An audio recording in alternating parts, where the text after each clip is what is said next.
Alam ko umay na umay ka na sa itlog eh. Oo. Kaya eto, try mo, malay mo, mag-iba na isip mo sa itlog at itlog pa rin iulam mo kahit umay ka na. Ayan, kapag kumukulo na yung tubig, isa lang muna yung 6 na itlog. Oo, 6 lang na itlog yung kailangan natin dito. Kaya naging 7 kasi yung isa extra lang. Oo. Hindi talaga kasama sa recipe. Oo, tapos takpan mo na, syempre, kasi para mabilis kumulo at mabilis maluto, para makulob yung init. Tapos kapag kumulo na at tingin mo malambot na yung itlog, ako 15 minutes ko pinakuluan yan sa mahinang apoy lang. Ayan. Tanggalin mo na yung shell, balatan mo na. Depende sa yung ganong kagaling balat ng gusto mo. Oo. Tapos tabi mo lang pansamantala, tapos magsalang ka ng kahit anong lutuan. Tapos maglagay ka na ng kalahating cup lang ng galbi sauce, yung para sa pork. Oo, 'di ba?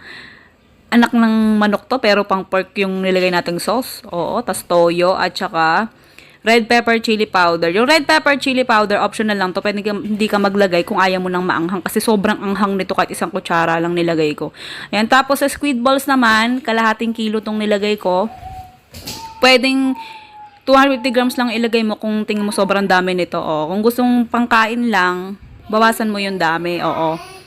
Huwag mong damihan. Kung gusto mong tikim-tikim lang. Tapos haluin mo mo lang para mas ma-absorb muna ng squid balls yung sauce. Ayun, ang ingin anak ko kumakanta, nanghihingi ng candy sa papa nila. Huwag kayong mag-alala. Ganyan siya kumanta, charot.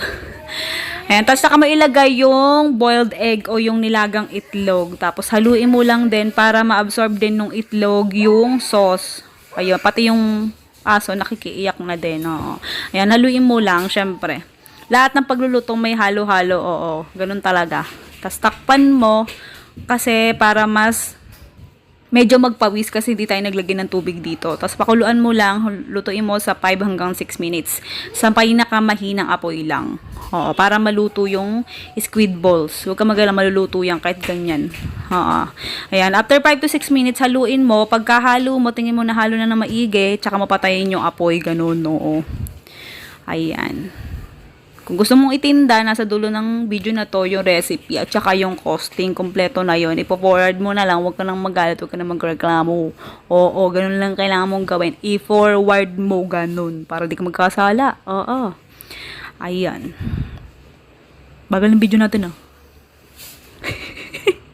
Ayan. Pagkahango mo, ihanda mo na yung 500 ml na tubs natin o containers. Rectangle yan. Kahit anong shape ang pwede mong gamitin dito. Oo, pero ako rectangle lang yung meron ako dito sa kusina. Kaya ayan ang ginamit ko.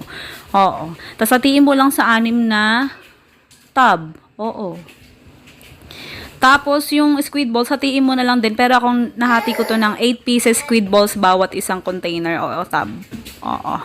Kasi hinati ko yung itlog para mas mukhang dumami at saka mas presentable ng konti. Ganon. Ang pangalan ng recipe natin na to ay galbi egg and squid. Ayan. Sa mga gustong itinda ulit, sa mga gustong tikman lang, nakukurious sa lasa, masarap to kaya lang sobrang anghang. Sobrang anghang. Bagay na bagay to sa mga hilig sa mga anghang. Oo, pero masarap. Oo, kaya nga lang, hindi ka pwedeng kumain nito nang wala kang katabing tubig. Oo, manghang kasi talaga siya kahit isang kutsara lang nung red pepper chili powder. Ayan. Sige na, goodbye, good luck, love you.